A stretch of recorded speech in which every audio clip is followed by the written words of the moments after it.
Bismillahirrahmanirrahim. Assalamualaikum warahmatullahi wabarakatuh. Alhamdulillah, wassalatu wassalamu ala rasulillah wa ala alihi wa sahbihi wa mawalah. Asyhadu an la ilaha illallah wahdahu la syarikalah wa asyhadu anna muhammadan abduhu wa rasuluh. Ya ayyuhalladzina amanu taqullaha haqqa tuqatih wa la tamutunna illa wa antum muslimun.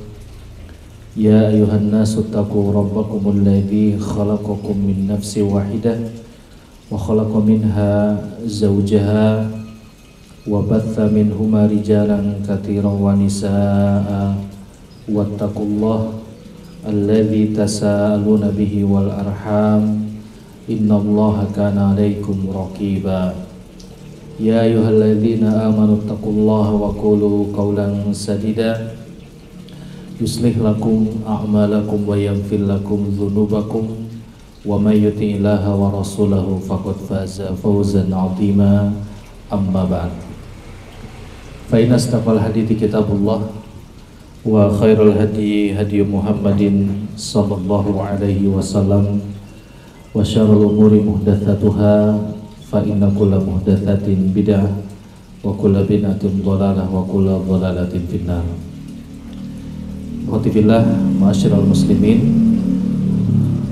rahimani wa rahimakumullah.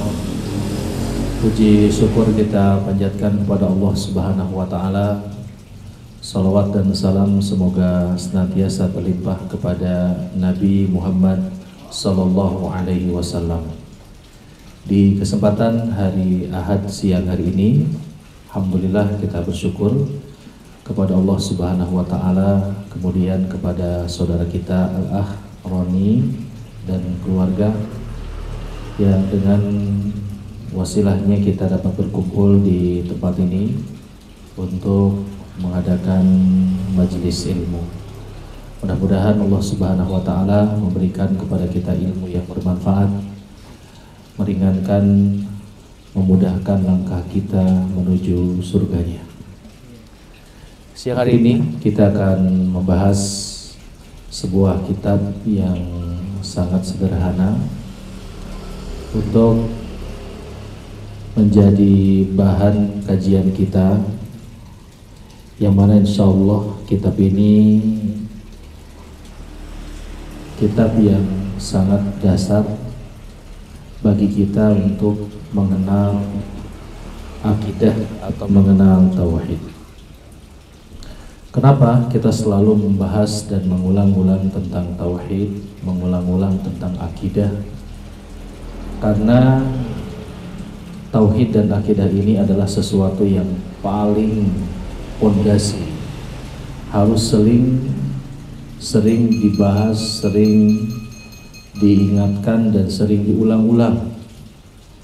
Karena tauhid dan akidah ini adalah pondasi sekaligus akar ya, bagi bangunan pohon yang ada di atasnya.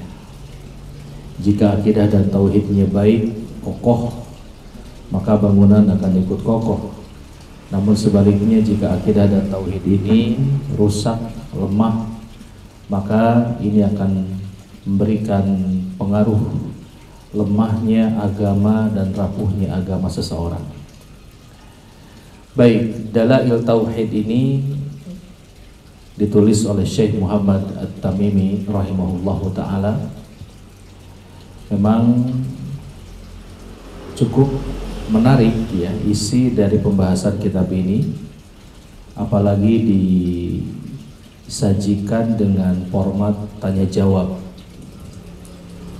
pertanyaan jawaban. Ini mengingatkan kita salah satu buku yang mungkin di tahun 90-an ya sangat membantu di dalam kegiatan belajar di sekolah saat itu. Mungkin ada yang ingat dengan RPUL ya, atau RPAL gitu. Pada zamannya seperti itu. Selain rangkuman juga ada yang berbentuk tanya jawab. Ya, insya Allah kita akan membahas kitab ini, mudah-mudahan dalam beberapa pertemuan ke depan kita bisa tuntaskan, kita bisa pahami, dan nanti kita berjenjang akan naik kepada pembahasan yang lebih kompleks, lebih lengkap dari kitab-kitab yang sejenisnya. Nah, kitab ini berjudul Dalail Tauhid. Kalau diterjemahkan ke bahasa kita artinya petunjuk-petunjuk tentang tauhid. Di tengah-tengah kaum muslimin sudah tidak asing dengan istilah dalil. Sering ada perkataan, mana dalilnya, mana petunjuknya, mana argumentasi, mana keterangan. Ketika seseorang menjelaskan ini sebagai satu bagian dari agama, baik itu perkara yang wajib ataupun perkara yang sunnah. Adapun tauhid ini pun kata yang tidak asing, sudah sangat akrab di telinga kita. Tauhid, akidah, iman, ini kata-kata yang akrab ya. Bahkan ketika saya pernah mengisi kajian di Lembang, Bandung, ternyata tauhid itu bukan saja nama pelajaran ya, tapi juga nama makanan ya. Pernah dengar antum semua? Tahu tauhid ya? Tahu tauhid. Ini nggak tahu nih apa maksudnya. Kok tahu dikasih nama tauhid ya? Saya khawatir nanti ada tahu syirik ya. Ada tahu kufur, ada tahu nifak ya. Mudah-mudahan tidak sampai ke sana. Ya, intinya tauhid itu dari kata ahad atau wahid yang artinya satu. Penjelasan para ulama menyebutkan tauhid ini berasal dari wazan taf'il ya, wahada yuwahidu tauhidan, yang artinya menyatukan atau mengesakan. Sebagian menyebutkan tauhid itu adalah al-iman biwahdaniyatillah, iman akan wahdaniyahnya Allah Subhanahu wa ta'ala. Pernah dengar ya wahdaniyah ya? Di mana tuh wahdaniyah? Sifat 20. Masih pada hafal? Wujud, qidam, baqo, muhalafatul hawadisi, qiyamuhu binafsihi, wahdaniyah. Baik. Saya tidak berbicara tentang bagaimana apakah 20 sifat ini adalah hal yang ditetapkan berdasarkan Al-Quran dan Sunnah, berjalan di atasnya para ulama. Tapi kita mengambil satu kata di sana, wahdaniyah. Nah, wahdaniyah ini artinya esa. Allah Ta'ala itu esa, Allah itu tunggal, tidak ada sekutu dan tidak ada yang sama dengan Allah. Maka salah satu penjelasan para ulama tentang tauhid itu adalah al-imanu biwahdaniyatillah, iman akan wahdaniyahnya Allah, iman akan esanya Allah Subhanahu wa ta'ala. Baik, adapun bagaimana pembagian tauhid, macam-macamnya, insya Allah akan dijelaskan pada bab-bab yang ada dalam kitab ini. Untuk memanfaatkan pertemuan dan kesempatan kita di siang hari ini, kita langsung menuju kepada pertanyaan yang pertama.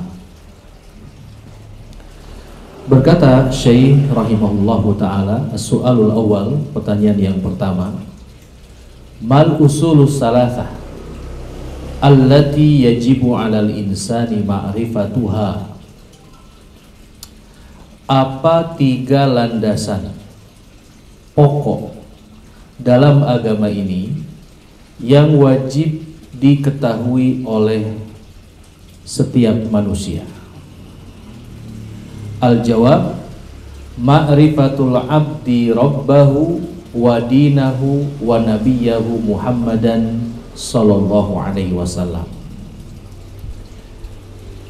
Mengenalnya seorang hamba, mengenalnya seseorang pertama kepada Rabb-nya, kepada Allah, yang kedua kepada agamanya, dan yang ketiga kepada nabinya sallallahu alaihi wasallam.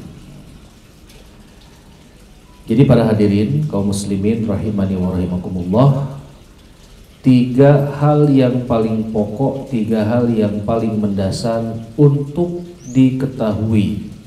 Wajib setiap muslim dan muslimah mengetahuinya. Pertama adalah ma'rifatullah, mengenal Allah Subhanahu wa ta'ala. Yang kedua ma'rifatul Islam, mengenal dinul Islam. Dan yang ketiga ma'rifatun Nabi, mengenal Nabi Muhammad sallallahu alaihi wasallam. Dari mana tiga hal ini dipandang sebagai tiga hal yang paling pokok?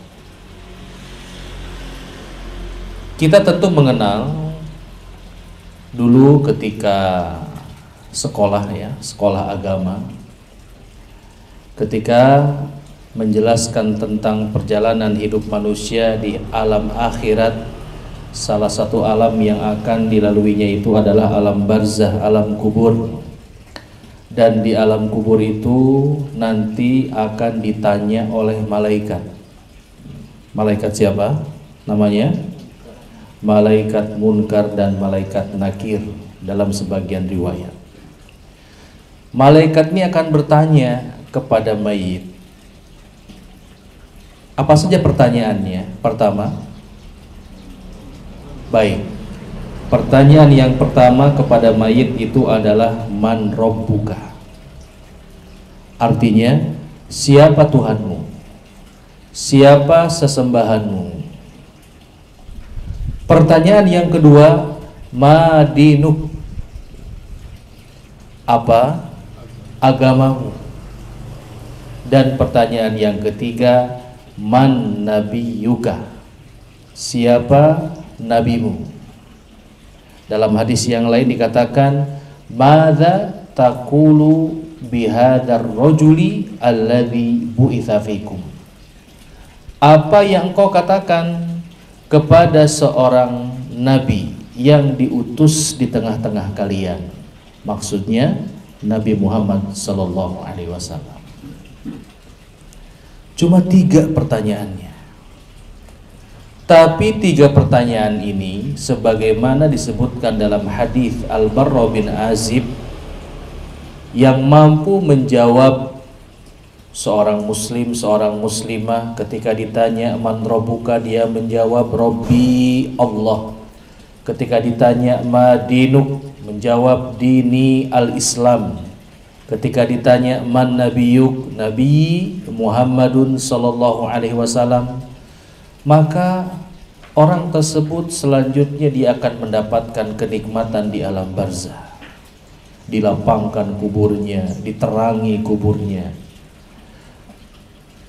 Kemudian ketika pertanyaan ini ditanyakan kepada seorang munafik, kepada seorang kafir, maka ketika ditanya man rabbuka, jawabannya apa? Hahu hahu ya. Itu ungkapan dalam bahasa Arab, hahu hahu itu ya. Ketika seseorang apa ya? Tidak tahu, hanya sekedar mengikuti orang. Tuturut jalmi. Tuturut munding ya. Ikutin orang aja. Dia mengatakan sesuatu, dia ikutin tapi sendiri tidak memahaminya, tidak mengetahuinya. Ditanya madinuk, jawabannya hahu hahu. Ditanya man nabiyuk, begitu jawabannya. Sampai kemudian malaikat datang memberikan azab ya kepada mayit ini. Jadi bukan main, Pak. 3 pertanyaan ini sangat menentukan keselamatan hidup kita, bukan saja di dunia tetapi juga kehidupan kita di akhirat. Pertanyaannya cuma 3. Sudah tahu apa pertanyaannya, sudah tahu jawabannya, muncul bahasa orang menges bocor kunci jawaban ya. Tinggal apa? Tinggal apa coba? Hafal dalam hitungan detik menit sudah hafal. Tinggal apa? Betul. Tinggal kita betul-betul menghayati dan mengamalkan 3 pertanyaan ini. Nah, Di tengah masyarakat kita ada yang nambah soalnya, Pak. Bapak, kalau saya kasih ujian ya, dikasih soal 10, ada yang nambahin, nerima nggak, Pak? 10 kayak nggak loba, sana tambahan dari soalnya. Ada di masyarakat kita itu tambahan, misalkan pertanyaan waman ikhwanuka, ya, wama kiblatuka, apalagi ya, siapa saudaramu, kemana kiblatmu, apa petunjukmu, gitu ya, apa kitabmu, itu tidak ada, Pak. Jadi pertanyaannya hanya 3. Itu hadisnya yang disebutkan dari Al-Barra bin Azib radhiyallahu ta'ala. Nah, kalau kita meresapi di mana? Di kandang sapi ya.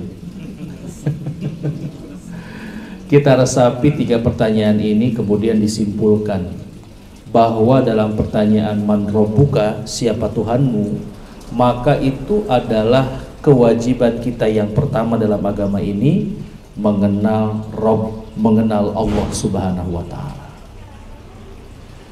Dalam pertanyaan yang kedua, madinuk, berarti mengenal agama. Dan pada pertanyaan yang ketiga, man nabiyuk, mengenal nabi kita, mengenal Nabi Muhammad sallallahu alaihi wasallam. Tetapi sedikit kembali saya sampaikan, di tengah-tengah masyarakat kita itu sudah tidak asing dengan istilah kata ma'rifat ya. Tetapi mana ma'rifat yang dikenal itu kadang-kadang identik dengan seseorang yang sudah mencapai tingkatan tertentu dalam Islam ini, sehingga seolah-olah kalau orang sudah sampai derajat ma'rifat itu seperti sudah dapat apa ya?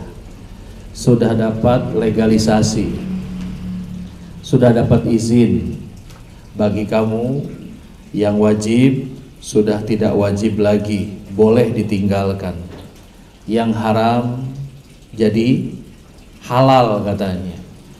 Jadi kalau orang sudah sampai derajat ma'rifat, minum khamar jadi boleh, sholat jadi tidak wajib, saum atau puasa jadi tidak wajib, maka tentu ini adalah ma'rifat yang keliru. Sehingga dulu sering kita mendengar ada ungkapan dari orang tua itu, yang sebenarnya jik diajar agama ngan ulah jero-jero teuing. Bisi kumaha? Karena tidak sedikit orang yang belajar agama karena dia salah, tidak memiliki cara beragama yang benar, akhirnya gila, Pak. Ada orang belajar agama kesimpulannya wajib, tidak wajib sholat. Ada orang belajar agama, zina disebut sodakoh gitu ya. Ada belajar agama sekian puluh tahun, ujung-ujungnya tadi tersolat, tersaum, terzakat, dan yang lainnya. Jadi bingung. Maka tentunya ini adalah ungkapan yang akrab. Nggak tahu sekarang masih ada nggak orang tua ngasih nasihat gitu, cik diajar agama ulah jero-jero teuing gitu. Bisa jadi begitu, bisa jadi aneh, bisa jadi gelo. Nah itu sudah tidak berlaku lagi, karena hari ini insya Allah ya, kita diberikan kemudahan oleh Allah Subhanahu wa ta'ala untuk mengenal agama, mempelajari agama yang benar. Baik, kesimpulannya, pertanyaan yang pertama, 3 hal yang paling pokok bagi seorang hamba, seorang muslim. Pertama, mengenal Allah. Yang kedua, mengenal Islam. Dan yang ketiga, mengenal Nabi.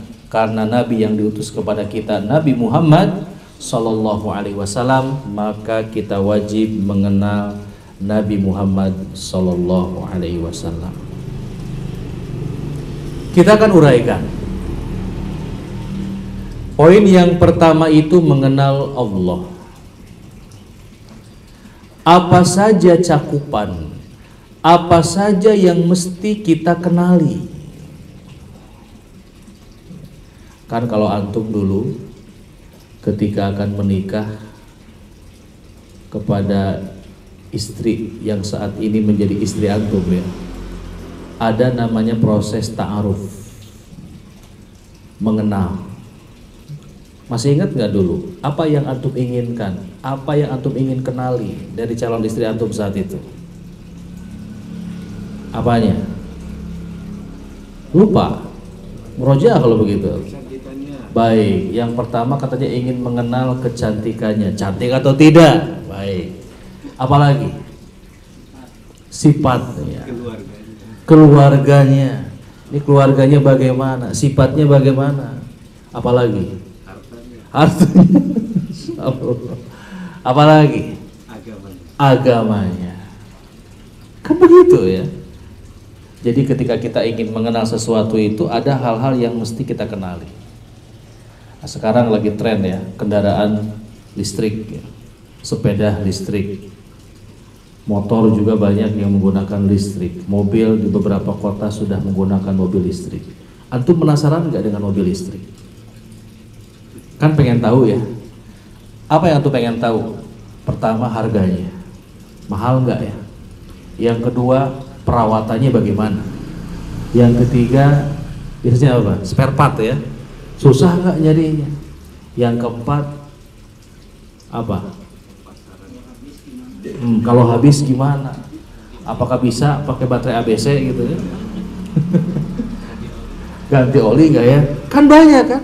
Semakin antum ingin tahu lengkap, semakin bersemangat, semakin ingin tahu detailnya apa, supaya tidak kecewa. Nah sekarang kalau berbicara mengenal Allah Subhanahu wa Ta'ala, maka sekurang-kurangnya kita harus tahu 5 hal tentang Allah Subhanahu wa Ta'ala. Ya, 1, mengenal rububiyahnya, yang kemudian kita kenal dengan istilah tauhid rububiyah. Kita mengenal rububiyahnya Allah Subhanahu wa Ta'ala, mengenal Allah sebagai Rabb, mengenal Allah sebagai pencipta seluruh alam, mengenal nikmatnya, mengenal rezeki yang Allah berikan kepada kita. Itu yang pertama, bahwa kita mengimani, kita mengenal, meyakini tidak ada pencipta selain Allah, tidak ada penguasa yang mutlak ya, kecuali Allah. Dan saya sering nanya untuk memurojaah ya, karena sudah terlalu kuat di alam bawah sadar kita. Kalau ditanya siapa penguasa pantai selatan, spontanitas kebanyakan kita masih menjawab atau masih sekiranya muncul nama dengan 3 suku kata ya. Betul? Siapa? Nah itu. Orang yang mengenal rububiyah Allah Subhanahu wa Ta'ala akan menolak hal itu. Tidak ada satupun tempat di bumi ini, tidak ada satupun tempat di langit ya kecuali Allah penguasanya. Itu ya intinya ya, mengenal tentang rububiyah Allah Subhanahu wa Ta'ala. Yang kedua, mengenal uluhiyahnya. Mengenal uluhiyah Allah artinya keberhakan Allah Subhanahu wa Ta'ala untuk diibadahi.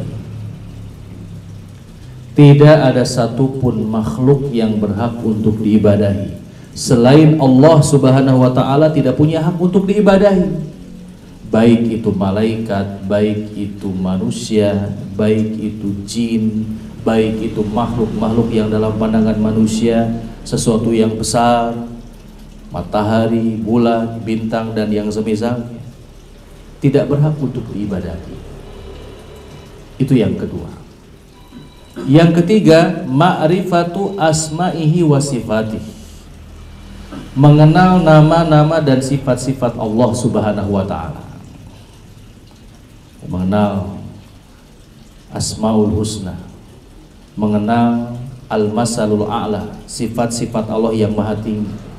Dan tidak ada satupun, kalau kita perhatikan dalam Al-Quran, dari mulai halaman pertama surat Al-Fatihah sampai dengan surat yang terakhir, surat An-Nas, kecuali di setiap lembaran itu terdapat penjelasan tentang nama dan sifat Allah Subhanahu wa Ta'ala. Itu yang ketiga, mengenal nama-nama dan sifat-sifat Allah Subhanahu wa Ta'ala. Yang keempat, cakupan daripada mengenal Allah itu adalah mengenal perintah-perintah dan larangan-larangannya. Ma'rifatu awamirillahi wa nawahihi.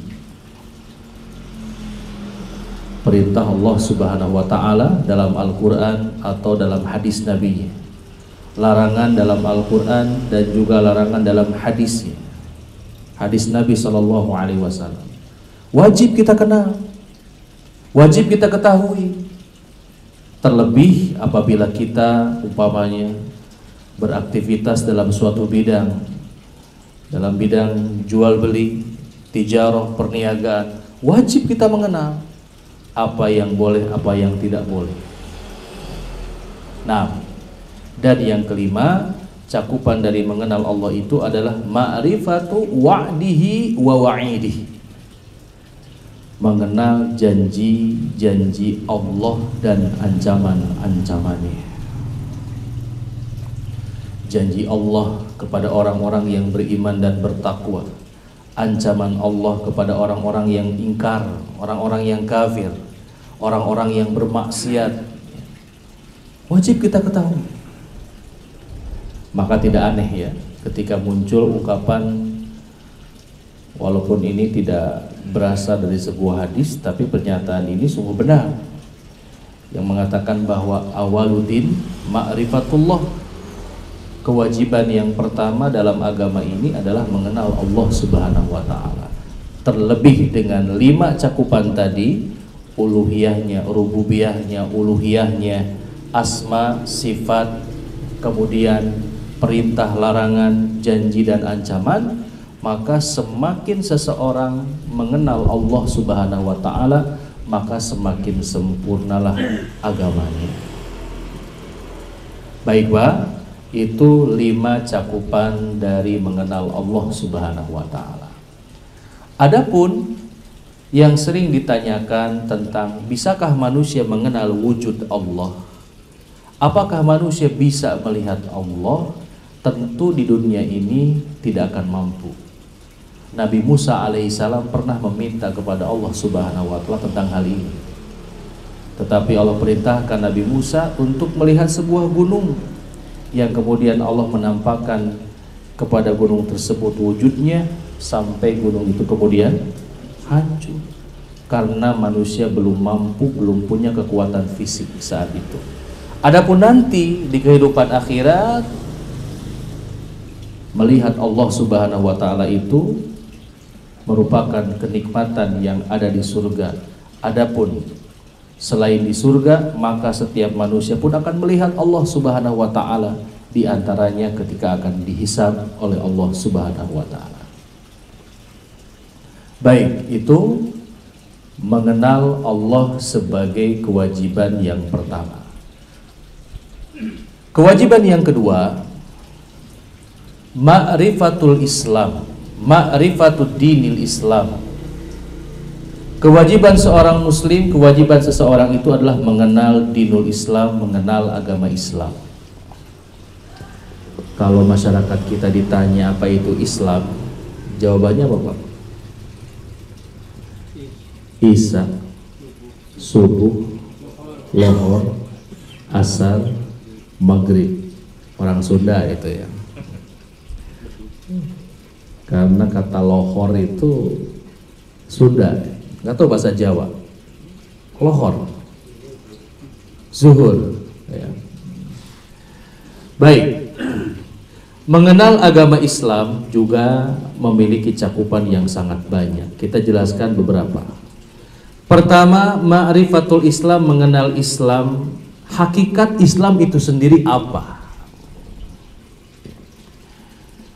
Kalau dilihat dari tinjauan bahasa, Islam itu artinya al-istislam. Artinya al-istislam itu adalah tunduk dan patuh. Tunduk, patuh, menerima. Itu arti dari kata Islam.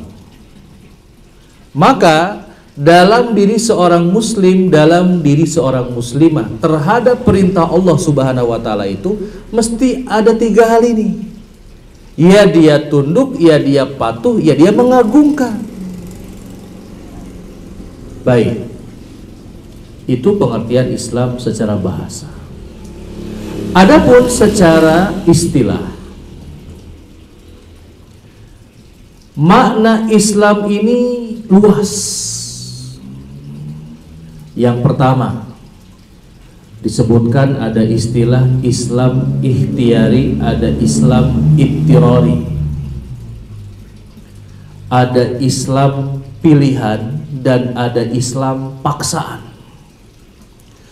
Maksudnya adalah Islam ikhtiari dan Islam ittirari ini, Islam ittirari, Islam paksaan, artinya adalah ketundukan seluruh makhluk kepada hukum Allah yang bersifat kauniyah. Orang yang sakit, mati atau wafat, ya. Tidak ada seorang pun manusia yang bisa berpaling daripada kematian. Itu menunjukkan apa?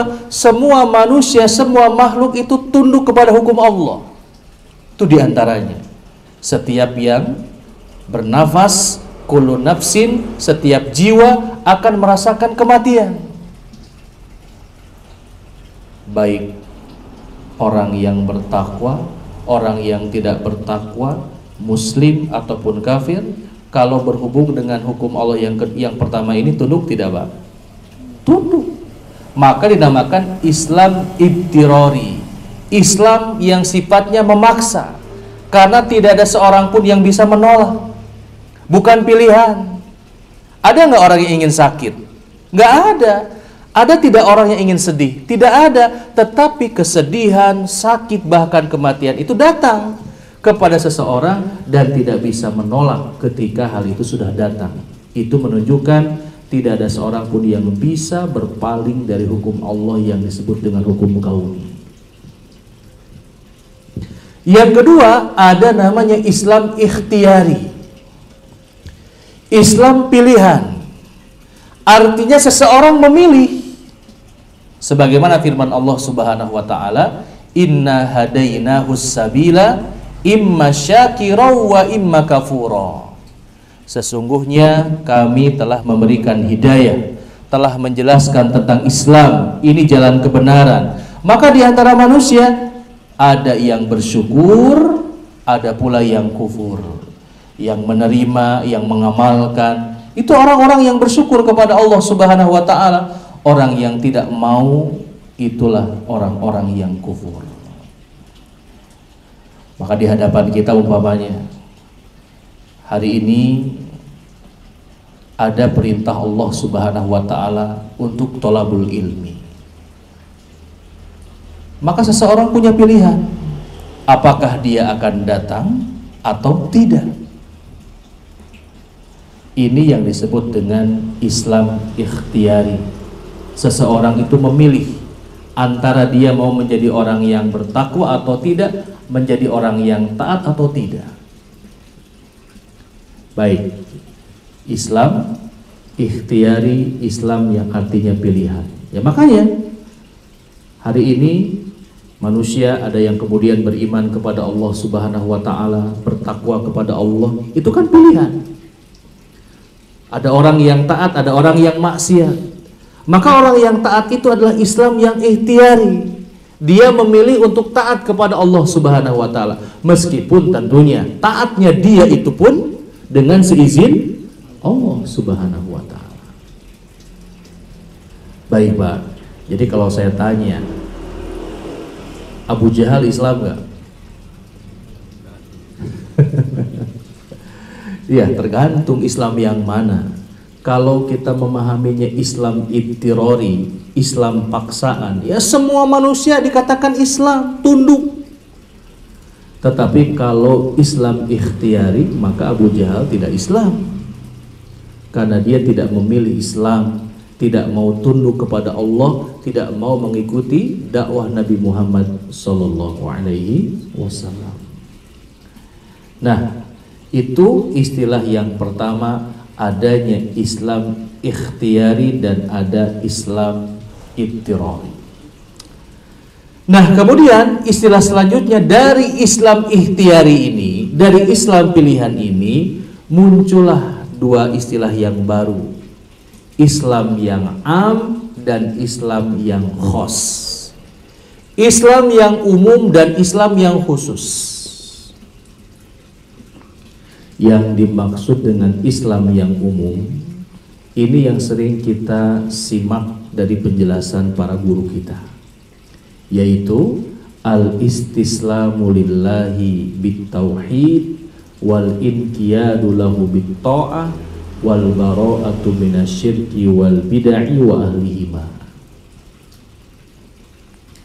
Jadi Islam secara umum artinya tunduknya seseorang kepada Allah dengan mentauhidkannya, tunduk patuh kepadanya, mentaatinya, dan berlepas diri dari perbuatan syirik dan perbuatan bid'ah, serta berlepas diri dari para pelakunya. Lah inti nama Islam am itu ikhlas dan nyunah gitu ya. Ikhlas tidak syirik, sunnah tidak bid'ah. Maka dengan konsep Islam umum ini, agama seluruh para nabi itu Islam. Nabi Adam, Nabi Nuh, Nabi Idris, Nabi Ibrahim, dan selainnya. Kalau ditanya apa agama mereka, jawaban kita, agama mereka adalah Islam. Karena memerintahkan untuk ikhlas, beribadah hanya kepada Allah dan menjauhi perbuatan syirik, juga memerintahkan untuk mengikuti ajaran yang dibawa oleh Nabi dan menjauhkan diri dari ajaran yang tidak diajarkan oleh Nabi. Nah, ini makna Islam am. Jadi Nabi Musa, Nabi Isa, Islam, hanya berbeda-beda sisi syariatnya. 6. Adapun Islam yang khusus, maka maksudnya adalah Islam yang kemudian menjadi nama agama kita.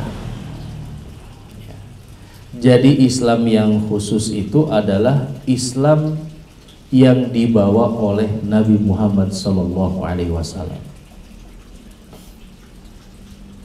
Islam yang dibawa oleh Nabi Muhammad SAW, yang diajarkan kepada para sahabatnya. Dan yang terakhir adalah gitu Pak, Islam yang lebih khusus lagi. Ini berdasarkan pertanyaan malaikat Jibril kepada Nabi Muhammad ketika ditanya apa itu Islam. Beliau menjawab, Islam itu dengan rukun Islam yang 5 ya. Islam itu antashhada an la ilaha illallah wa anna muhammadar rasulullah wa tuqimas shalah wa tu'tiyaz zakah wa tasuma ramadan wa tahujjal baita in istata'ta ilaihi sabila. Islam itu adalah engkau bersyahadat bahwa tiada Tuhan yang berhak diibadahi kecuali Allah dan bersaksi bahwa Muhammad adalah utusan Allah, mendirikan sholat, membayar zakat, menunaikan ibadah saum di bulan Ramadan, dan melaksanakan ibadah haji ke Baitullah bagi orang yang mampu untuk melakukannya. Nah, itu Islam yang sangat khusus. Jadi Pak, kalau kita buat gambaran secara umum dari kata Islam itu ya, terbagi jadi 2 kan? Ada Islam ittirari, ada Islam ikhtiari. Islam pilihan, Islam dipaksa. Islam ikhtiari ini terbagi menjadi berapa? 2 ya, 3 berarti. Umum, khusus, dan lebih khusus. Islam yang umum adalah intinya tauhid dan sunnah, tidak syirik, tidak bid'ah. Semua agama adalah Islam. Semua agama Nabi itu adalah Islam. Islam yang khusus tengah adalah Islam yang dibawa oleh Nabi Muhammad SAW. Dan Islam yang lebih khusus lagi identik dengan rukun Islam yang 5. Nah, pertanyaannya, kalau Bapak mencantumkan di KTP itu Islam, saya mau nanya, Islam yang Bapak maksudkan itu yang mana?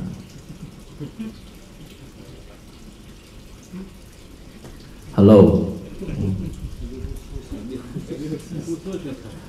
Lebih khusus, berarti yang rukun Islam. Berarti kalau belum haji, belum sempurna Islamnya, begitu. Saya kadang-kadang bertanya, apa kesempurnaan Islam itu haji atau nikah ya? Coba. Mari kita sedikit berpikir ya. Padahal kata Nabi SAW, yang menyempurnakan agama seseorang itu haji atau nikah? Nikah ya. Sama yang mampu ya. Makanya ada ungkapan bahwa nikah itu setengah agama, Pak ya. Begitu ya. Sepakat, Pak? Jadi sempurnanya agama seseorang itu dengan haji atau dengan nikah? Kan di masyarakat kita itu suka ada kesan begitu. Alhamdulillah sudah sempurna Islamnya. Kenapa? Sudah melaksanakan ibadah haji. Sanajan can kawin tuh, Pak. Katanya syahadatnya sudah, sholatnya sudah, kemudian zakatnya juga sudah. Zakat yang mana dulu? Memang zakat yang dimaksud zakat fitrah, zakat fitri? Bukan, Pak. Itu zakat saja. Cuma image-nya di kita itu kalau sudah bayar zakat fitr atau zakat fitrah, dianggap sudah menyempurnakan. Meskipun zakat malah tara gitu ya. Misalnya. Dan yang terakhir baru haji. Jadi kalau udah orang pulang haji itu suka ada klaim, aduh, alhamdulillah ya, mudah-mudahan saya sudah sempurna agamanya. Padahal tadi itu sempurnanya rukun Islam, Pak. Sempurnanya agama seseorang itu ya dengan nikah juga, setengah daripada agama. Begitu, Pak ya. Mengenal Islam yang pertama itu adalah mengenal hakikat Islam. Yang kedua, bagian daripada mengenal Islam itu adalah mengenal keutamaan Islam. Mengenal apa saja keutamaan dinul Islam. Dan Syekh beliau menulis karya yang lain berjudul Fadlul Islam, keutamaan dinul Islam. Silakan para bapak dan ikhwah semuanya mempelajari, membaca kitab tersebut yang sangat-sangat luar biasa, sangat-sangat mencukupi bagi kita untuk memahami betapa agama Islam ini adalah agama yang sangat dimuliakan oleh Allah Subhanahu wa Ta'ala. Baik, kita uraikan dengan singkat sisi mana saja yang menunjukkan akan keutamaan agama Islam. Pertama, keutamaan agama Islam adalah agama yang diridhoi oleh Allah Subhanahu wa Ta'ala. Jelas ya? Hanya Islam yang dibawa oleh Nabi Muhammad SAW itu yang diridhoi oleh Allah, yang dicintai oleh Allah, yang diperintahkan oleh Allah kepada hamba-hambanya, kepada manusia untuk beragama dengannya. Makanya orang-orang orientalis, orang-orang liberalis, dan orang-orang pluralis, mereka masuk dalam pintu ini.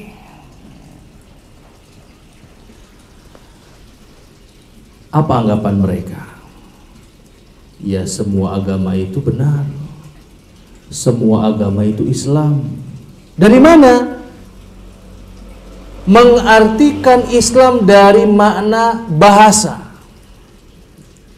Ya, memang tidak ada seorang pun, tidak ada satupun agama kecuali memerintahkan untuk apa? Untuk tunduk kepada Tuhannya.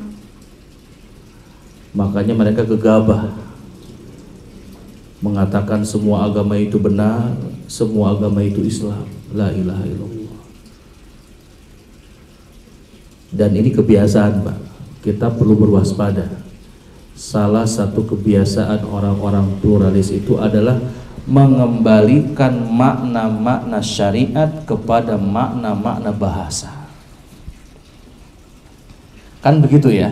Misalkan kalau Bapak belajar tentang sholat, akan dijelaskan sholat secara bahasa artinya adalah berdoa. Secara syariat, doa itu adalah, sholat itu adalah ibadah yang diawali dengan takbiratul ihram, diakhiri dengan salam. Nah, sebagian orang yang bingung itu mengembalikan kepada makna bahasa. Ada yang nanya berarti, apakah non-muslim sholat? Apakah ada orang kafir sholat? Mereka mengatakan ada. Kenapa? Karena sholat itu doa. Maka orang-orang yang kafir pun mereka berdoa dan mereka sholat. Ini loh kesalahan mereka.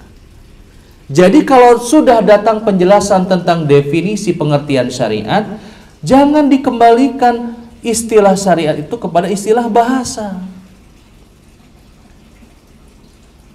Islam itu secara syar'i adalah agama yang dibawa oleh Nabi Muhammad Sallallahu Alaihi Wasallam, agama tauhid yang menjauhkan daripada perbuatan syirik. Jangan diartikan Islam secara bahasa lagi, tunduk, patuh, benar gitu ya. Ya kalau secara bahasa kita dapat mengatakan semua agama Islam, Pak. Karena tidak ada satupun agama kecuali akan mengakibatkan orang tersebut tunduk kepada yang disembahnya. Dan semoga Allah Subhanahu wa taala melindungi kita ya dari paham-paham seperti ini. Pluralis, liberalis dan yang semisalnya. Baik, jadi keutamaan yang pertama daripada dinul Islam, agama yang diridhoi, dicintai oleh Allah Subhanahu wa taala. Sebagaimana firman Allah, inna dina indallahil Islam. Sesungguhnya agama di sisi Allah dicintai, diridhoi olehnya adalah Islam. Berarti agama selain Islam itu salah, batil ya. Baik. Keutamaan yang kedua dari keutamaan agama Islam itu adalah Islam ini agama yang fitrah ya. Agama Islam itu agama yang sesuai dengan fitrah manusia yang Allah menciptakan di atasnya. Fitrah itu apa Pak ya? Fitrah itu ya fitrah ya. Fitrah itu nilai dasar manusia ketika belum ternodai dengan apapun. Ya, fitrah manusia itu bertauhid. Fitrah manusia itu menyukai lawan jenis gitu ya. Fitrah manusia itu apa Pak? Macam-macam ya. Butuh pasangan. Seperti Nabi Adam alaihissalam butuh kepada istri. Maka jangan heran kalau hari ini ada ajaran-ajaran yang kemudian memandang jelek dengan pernikahan. Apa ini nikah ya? Atau bahkan tidak sedikit mengharamkan pernikahan. Rela hidup membujang sendiri. Sikap itu melawan fitrah. Allah Subhanahu wa taala yang menciptakan manusia dan juga fitrah ini. Dalam Islam itu tidak ada Pak fitrah yang dijegal. Coba, apa coba sebutkan? Apa fitrah manusia yang dengan datangnya Islam itu kemudian diputus? Nggak ada Pak. Dikendalikan yang pasti. Makanya salah satu nilai Islam nanti yang ketiga, Islam itu agama yang wasat Pak. Agama yang pertengahan. Tidak terlalu ekstrim dan tidak terlalu mengurang-urangi. Kita akan bahas nanti. Jadi itu yang kedua ya, Islam itu agama yang sesuai dengan fitrah. Senang dengan yang baik, senang dengan yang bersih, makanan yang halal dan thayyib, itu fitrah. Jadi kalau ada orang kemudian senang makanan yang kotor-kotor ya, ada orang senang makan cucumuk gitu ya. Apa cucumuk di sini? Sama ya cucumuk ya. Kecoa ya. Coro ya. Ini enggak beres fitrahnya. Laki-laki dikasih laki-laki senang, dikasih perempuan enggak mau. Ini bermasalah fitrahnya. Baik. Yang ketiga, keutamaan agama Islam. Islam itu agama yang syumul, Pak. Agama yang paripurna. Bahasa lainnya lengkap ya. Tidak ada satupun kecuali Islam datang menjelaskan, baik dengan penjelasan garis besar ataupun penjelasan yang terperinci. Bahkan kita mendengar kisah Salman Al-Farisi ketika diejek ya, oleh orang Yahudi. Apakah nabimu itu mengajarkan segala sesuatu? Ngejek, nanya apa yang ngejek gitu. Dijawab oleh Salman, iya. Bahkan tidak ada seekor burung yang mengepakkan sayapnya kecuali Nabi Muhammad mengajarkan kepada kami tentang ilmunya. Lengkap, Pak. Dari mulai yang paling kompleks yang ngurus negara, ngurus rakyat, Islam ada.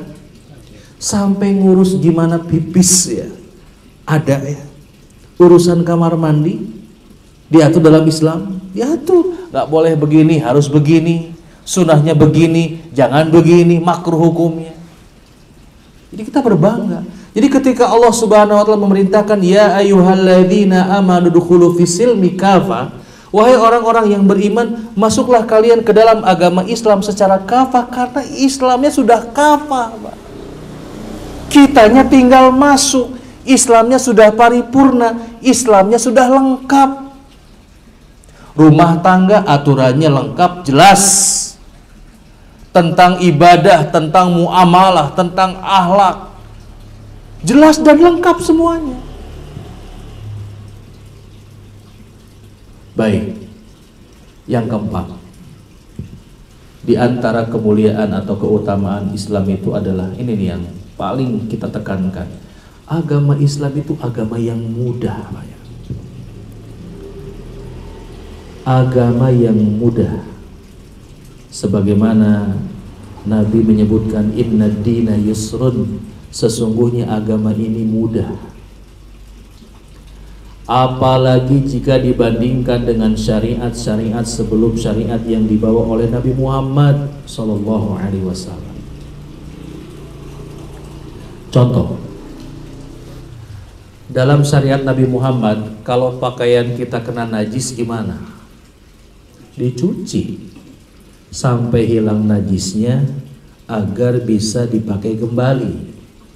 Di syariat umat terdahulu, kalau ada pakaian kena najis, maka bagian yang terkena najis itu harus disobek, Pak. Gimana coba? Bapak pakai jubahnya, calik dina kursi. Kursi naya teh ucing, sagede eta oreo. Bagian apa ya? Bagian pahanya ada tai kucing, kacalikan segede oreo. Berarti harus gimana, Pak? Dibolongan, kan tepantes banyak. Jubah mahal-mahal impor di mana? Di Cina, di Turki, sanajan mesel di Saudinya. Aduh, itu jubah mahal. Ngadiukan teh ucing kudu dibolongan. Itu syariat umat terdahulu. Kebayang kalau yang kena najisnya baju bagian tangan gitu ya, tangan belah kenca kena najis katuhun teh ditek-tek, Pak. Wah, jadi deh ya kalau ini syariat ditetapkan oleh Allah untuk syariat Nabi Muhammad. Profesi yang paling banyak untung itu konveksi juga nantinya. Produksi pakaian. Itu contoh. Tapi di syariat Nabi Muhammad itu tidak seperti itu. Atau kisah tentang diperintahkannya sholat oleh Allah kepada Nabi Muhammad. Berapa awalnya? 50 waktu. Kemudian bertemu dengan Nabi Musa agar meminta dikurangi sampai 5 waktu. Jika kalau lamun urang gitunya ditanya 5 berat kena coba. 5 itu sudah dapat keringanan, ngan teringan gitu ya. Tapi pada kenyataannya fakta di lapangan 5 itu masih berat. Pengennya berapa? Saya sempat nanya gitu ya sama sebagian orang. Pengennya mas seminggu sekali, astagfirullahaladzim, ayam Jumaahan nungkul, Jumaahan ke salah lewat. Aduh, Pak ya, la ilaha illallah. Itu sudah agama yang paling mudah. Saumnya, Pak. Saumnya umat Nabi Muhammad itu paling mudah, Pak, dibanding dengan saum yang lain. Pernah baca bagaimana saumnya umat-umat terdahulu? Satulah yang biar agak gitunya, nah gitu. Saum dalam syariat Nabi Muhammad itu siang nggak boleh apa saja, nggak boleh melakukan yang membatalkan saum ya, tidak boleh makan, tidak boleh minum, dan tidak boleh berjima, berhubungan suami istri. Kalau malam makan boleh, minum boleh, berjima boleh. Umat terdahulu hanya boleh makan minum saja malamnya. Sakit nggak tuh? Sebulan nggak ngapa-ngapain. Itu umat terdahulu. Makan minum siang nggak boleh, malam boleh. Tapi untuk jima siang malam selama Ramadan nggak boleh. Tuh, Pak. Contoh ya, kayaknya perbandingan ya, bukan perbandingan agama Pak, kuliahnya itu perbandingan syariat ya, supaya kita makin bersyukur bahwa agama yang Allah pilihkan kepada kita, yang dibawa oleh Nabi Muhammad itu agama yang paling mudah Pak. Nikah Pak ya, Pak, nikah deh. Pas lah nikah Pak ya, pas ya Pak ya, baik. Cuma pertanyaannya, kenapa masih banyak yang merasakan bahwa berislam itu berat? Keapal kunci Pak. Kunci untuk merasakan bahwa Islam itu mudah cuma 2 sesungguhnya. Yang pertama, ikhlas menjalankannya. Yang kedua, berbekal ilmu menjalankan Islam itu akan merasakan mudahnya Islam. Ikhlas, ilmu. Punya ikhlas, teboga ilmu, riweuh sarua Pak. Boga ilmu, teu ikhlas, apa salat jamaah teh 27 derajatnya? Hese wae teh. Teu maju-maju wae ka masjid teh. Karena keikhlasannya. Baik. Itu keutamaan Islam yang keberapa? Keempat ya, keempat, masih banyak. Betul lagi lah yang kelima. Di antara keutamaan Islam yang kelima, ya Islam itu agama yang sempurna ya. Sempurna itu yang ya saya berikan perbandingan lah. Kalau Bapak punya kendaraan ya, biasanya di motor, di mobil suka ada yang versi standar ya, ada versi menengah, ada versi yang paling paling bagus ya. Kita beri contoh mobil sejuta umat ya. Saya nggak hafal tapinya ya, nggak apa-apa ya. Apa biasanya Pak seri terendah itu apa? S ya, ada ahlinya nih. Seri yang terendah itu S. Di atasnya ada apa? G. Bedanya S dan G apa? S sempit, G lega. Gitu.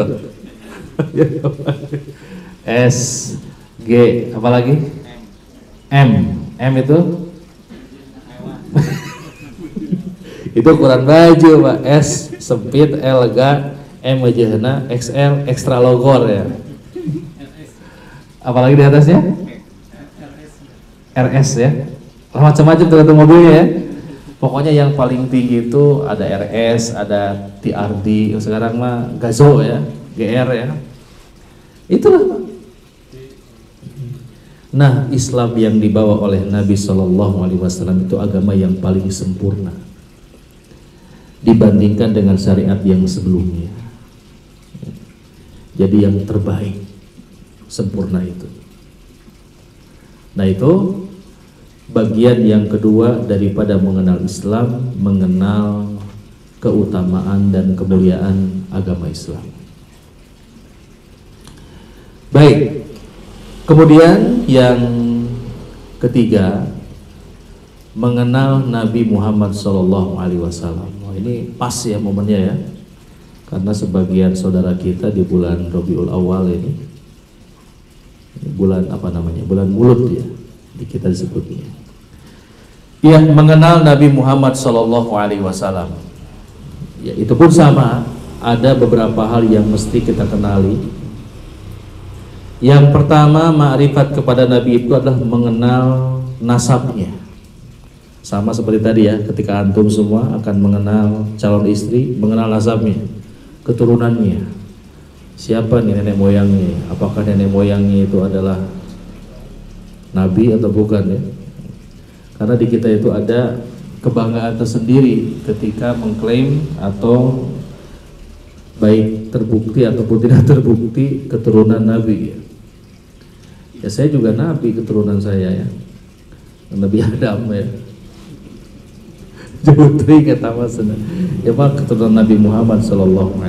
Ya, mengenal nasab Nabi Muhammad SAW. Dari mana beliau berasal, dari bangsa Arab, apa sukunya, suku Quraisy, siapa orang tuanya. Kita akan bahas nanti di dalam poin secara terperinci pada babnya. Yang kedua adalah mengenal sirahnya, mengenal sejarah kehidupannya, mengenal sejarah kehidupan Nabi mulai dari beliau lahir sampai beliau wafat. Dan kisah atau catatan sejarah Nabi Muhammad SAW ini adalah sejarah catatan kehidupan yang paling bermanfaat, sangat bermanfaat untuk kita semua. Antum sudah punya di rumah tentang sirah Nabi? Punya? Punya ya? Alhamdulillah. Yang belum punya segera miliki.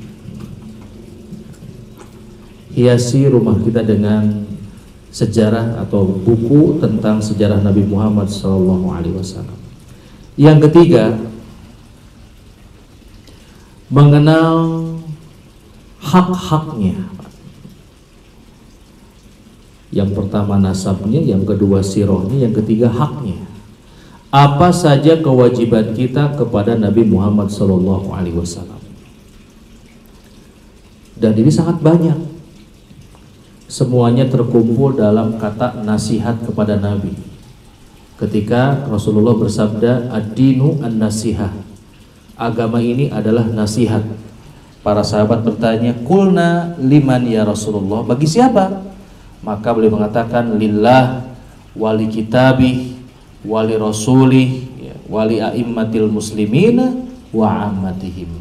Agama ini nasihat untuk Allah, untuk kitabnya, untuk rasulnya, untuk pemimpin kaum muslimin, dan untuk keumuman masyarakat kaum muslimin. Maka nasihat kepada Nabi itu adalah memperhatikan apa saja kewajiban-kewajiban kita kepada Nabi Muhammad SAW. Kita sebutkan beberapa kewajiban kita kepada Nabi. Yang pertama, kewajiban untuk beriman kepada Nabi. Wajib beriman kepada beliau SAW sebagai seorang hamba, sebagai seorang Nabi. Dan ini ada dalam ikrar syahadat kita. wa asyhadu anna Muhammadan abduhu wa rasuluh, dan aku bersaksi bahwa Nabi Muhammad itu adalah hamba dan utusan Allah.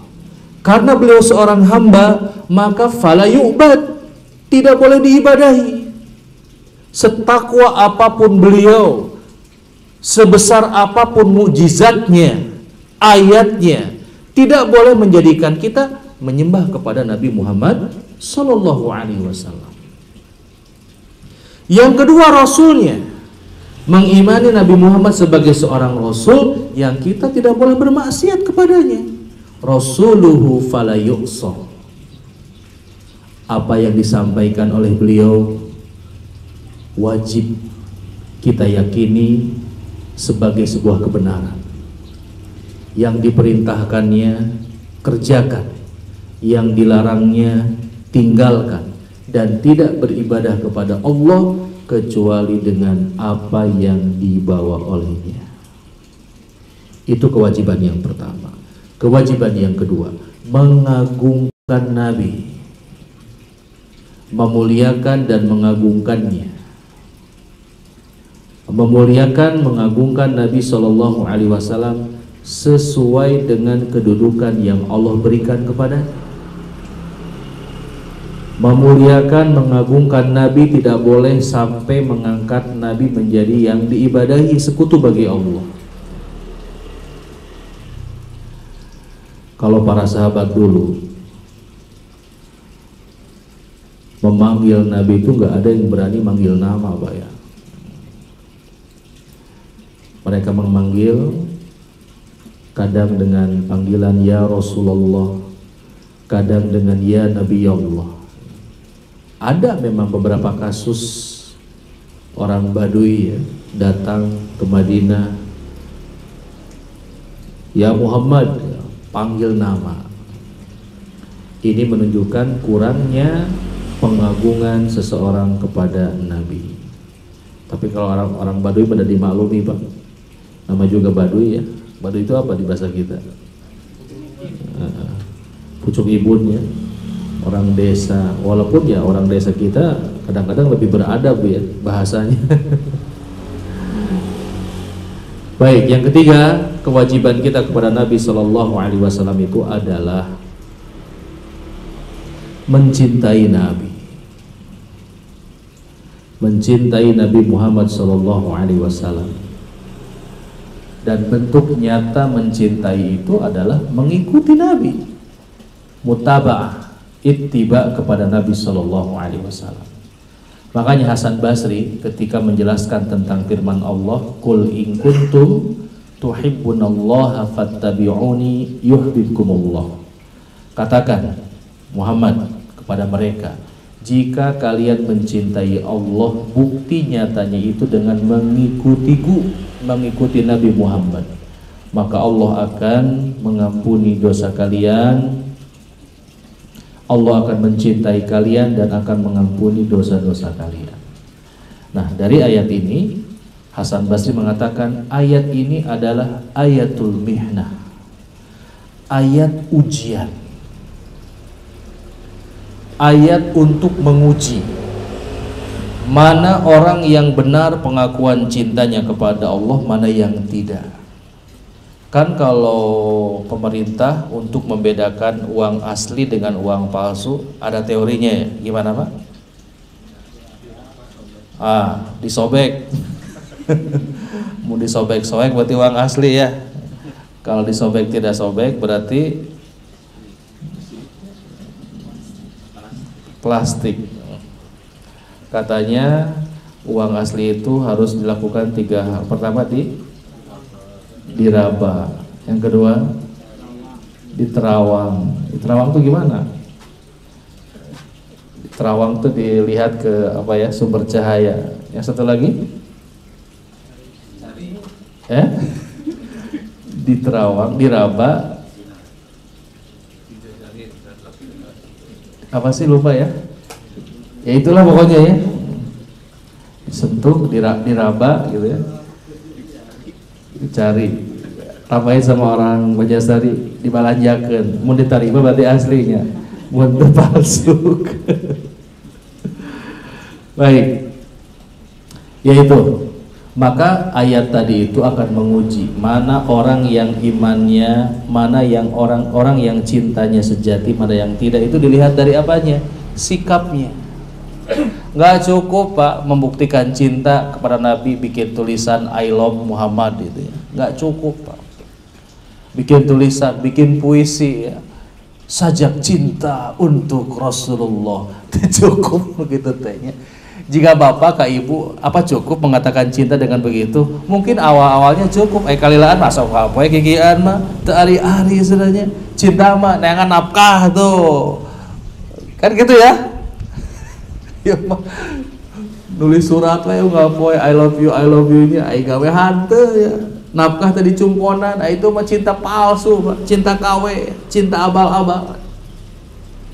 Oleh karena itu, demikian juga orang yang mengaku cinta kepada Nabi itu diuji dengan ayat yang tadi. Kalau mengikuti Nabi maka cintanya benar, tapi kalau cintanya itu hanya sekedar ungkapan, akidahnya tidak sama dengan Nabi, ibadahnya tidak sama, nah inilah cinta abal-abal ya. KW 9 KW super. Baik, yang ketiga, keempat ya. Kewajiban kita kepada Nabi Shallallahu Alaihi Wasallam setelah beriman, setelah mengagungkan dan mencintai, yang keempat adalah menolong agamanya. Menolong agama Nabi Muhammad Shallallahu Alaihi Wasallam dengan apa? Dengan mempelajarinya, Pak. Dengan meramaikan kajian-kajian seperti ini. Ini bentuk kita memperjuangkan menolong agama Nabi. Ya kalau bukan sama kita, sama siapa lagi ini agama ini akan dipertahankan, akan diestafetkan kepada generasi yang datang setelah kita. Allah berfirman, in tansurullaha yansurkum. Jika kalian menolong Allah, menolong agama Allah, maka Allah akan menolong kalian. Dan yang terakhir, karena waktu sudah terlalu lama ini ya, insyaallah. Yang kelima, kewajiban kita kepada Nabi Muhammad SAW itu adalah ya kita bersolawat, Pak. Bersolawat kepada Nabi, bersolawat ketika nama beliau disebut. Solawat terutama di waktu-waktu yang beliau Sallallahu Alaihi Wasallam anjurkan kepada kita di hari Jumat. Sholawat setelah kita mendengar azan. Ini adalah tempat-tempat yang agung untuk kita bersolawat kepada beliau Sallallahu Alaihi Wasallam. Tapi tentunya dengan solawat-solawat yang juga beliau ajarkan kepada kita. Karena solawat adalah ibadah, maka ibadah itu tauqifiyah, ibadah itu mesti ada argumentasi tuntunannya dalam syariat ini. Ibadah ini tidak berlandaskan jigana gitu aja. Apa ya jigana bahasa Indonesia itu? Sepertinya maknya ya. Jigana maknya Nokia maknya ini bahasa Sunda ya, bukan maknya Betawi ya. Maknya Nokia salah, maknya Nokia terbenar ya. Enggak, Pak. Agama itu tauqifiyah. Saha nuan penyebatkan salah salat subuh 4 rakaatnya. Maknya salat dilarang-larang. Enggak begitu. Jadi teringat ya, ketika ada orang yang suka senang dengan hal-hal yang tidak ada contohnya dalam Islam, berkata kepada para ulama, apa iya katanya Allah itu akan mengadab saya gara-gara saya melakukan ini? Kamu itu diadab bukan karena ibadahnya, kamu diadab karena menyelisihi perintah Allah dan Rasulnya. Itu loh. Bisa aya nu kitu gitu ya. Makanya orang sholat bakal diazab. Sholat naon atuh? Sholat subuh 3 rakaat. Maknya sholat diazab. Lain masalah sholat, nah kamu itu akan diazab karena apa? Tadi menyalahi perintah atas sholat itu. Tah eta, tah itu. Nah itulah uraian singkat dari pertanyaan yang pertama tentang 3 landasan utama. Apa yang wajib kita dahulukan untuk kita ilmui? Mengenal Allah berarti mengenal siapa yang kita ibadahi. Mengenal Islam berarti mengenal bagaimana kita beribadah kepada Allah. Dan mengenal Nabi itu mengenal siapa contoh teladan kita di dalam beribadah. Kan gitu ya standar SPK ya, standar pelaksanaan kerja itu. Naon, kumaha, mana contohnya, kan gitu ya. Betul tidak? Panggieunkeun lomari. Kan aja kita. Apa pertanyaan minimalnya? Bahanna kumaha? Naon deui? Modelna kumaha? Contohna tuh kan gitu ya. Sekarang Bapak semuanya diperintahkan dalam agama ini.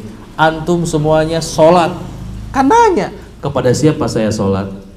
Kumaha aturan sholatna? Cik contohna saha? Selesai sudah. Makanya ma'rifatullah, ma'rifatul Islam, ma'rifatul Nabi itu akan masuk kepada semua sendi-sendi ibadah kita. Dalam sholat, dalam puasa, dalam zakat, dalam haji, dalam pernikahan pun sama. Mudah-mudahan Pak ya yang disampaikan 1 jam lebih ya, kurang lebih. Jangan lama-lama ya, 1 jam saja. Baru poin nomor 1. Insya Allah kita lanjutkan di pertemuan yang akan datang pada poin-poin yang setelahnya ya. Demikian para bapak semuanya, ikhwah, semoga yang disampaikan memberikan manfaat ya. Yang salah datang dari pribadi mohon dimaafkan. Kita tutup dengan doa subhanakallahumma bihamdik asyhadu an la ilaha illa anta astaghfiruka wa atubu ilaik. Walhamdulillah. Assalamualaikum warahmatullahi wabarakatuh.